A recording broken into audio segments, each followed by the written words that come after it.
Telangana CM Revanth Reddy Delhi వెళ్లి చర్చలు జరిపినప్పటి నుంచి మంత్రివర్గ విస్తరణ, పునర్వ్యవస్థీకరణ ఖాయమని తేలిపోయినా అది ఎప్పుడు అన్న సస్పెన్స్ మాత్రం కొనసాగుతోంది.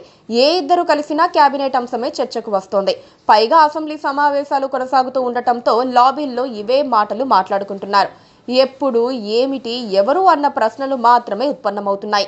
ఎవరెవరికి మంత్రివర్గంలో చోటు దొరుకుతుంది, ఎవరికి ఏ శాఖను కేటాయిస్తారు లాంటి ప్రశ్నలకు కూడా సమాధానం వెతికేందుకు ప్రతి ఒక్కరూ ప్రయత్నిస్తున్నారు. ముఖ్యమంత్రికి తప్పితే ఎవ్వరికీ తెలియని సమాధానమని అర్థమైనప్పటికీ కూడా స్పెక్యులేట్ చేసేందుకు చాలా మంది కాంగ్రెస్ నేతలు ప్రయత్నిస్తూనే ఉన్నారు.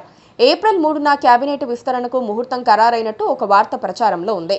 ఉగాది పండుగ తెల్లారి అంటే 31 నుంచి ముహూర్తం ఉందని, కానీ ఆ రోజున రంజాన్ పండుగ కావటంతో మంత్రివర్గ విస్తరణ కార్యక్రమం చేపడితే ఎలా ఉంటుందనే కోణంలో పార్టీ పెద్దలు ఆరా తీస్తున్నట్టు సమాచారం. అధికార పార్టీ సభ్యుల మధ్య కాకుండా బీఆర్ఎస్, బీజేపీ సభ్యులు సైతం ఇదే అంశంపై చర్చించుకున్నారు. కేబినెట్ విస్తరణలో బెర్త్ ఖాయమనే నమ్మకంతో ఉన్న ఆశావహులు అసెంబ్లీలోకి అడుగు పెట్టగానే సహచర ఎమ్మెల్యేలు వారిని అభినందనలతో ముంచెత్తుతున్నారు. ప్రమాణ స్వీకారం చేసే వరకు గ్యారంటీ లేదని, ఎప్పుడైనా ఏమైనా జరగొచ్చని ఆశావహులు కామెంట్ చేస్తూ తప్పించుకునే ప్రయత్నంలో ఉన్నారు. మల్లారెడ్డి వెళ్లి వివేక్ వెంకటస్వామిని కంగ్రాట్స్ మంత్రి గారు అని అభినందించడం హైలైట్ టాపిక్ అయిపోయింది.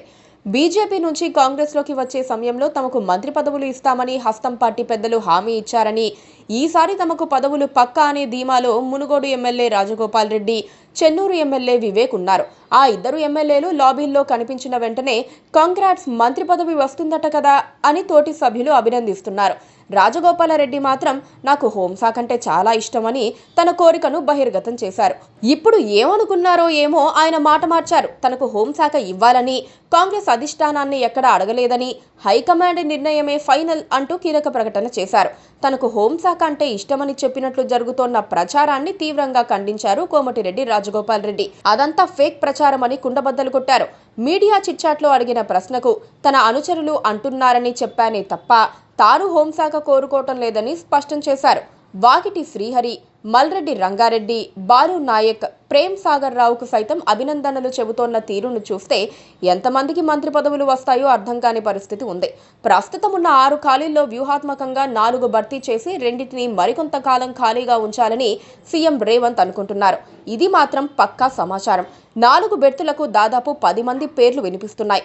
అందులో కొందరైతే ఇటీవలే ఎమ్మెల్సీగా ఎన్నికైన నటి విజయశాంతి పేరును కూడా చేర్చారు.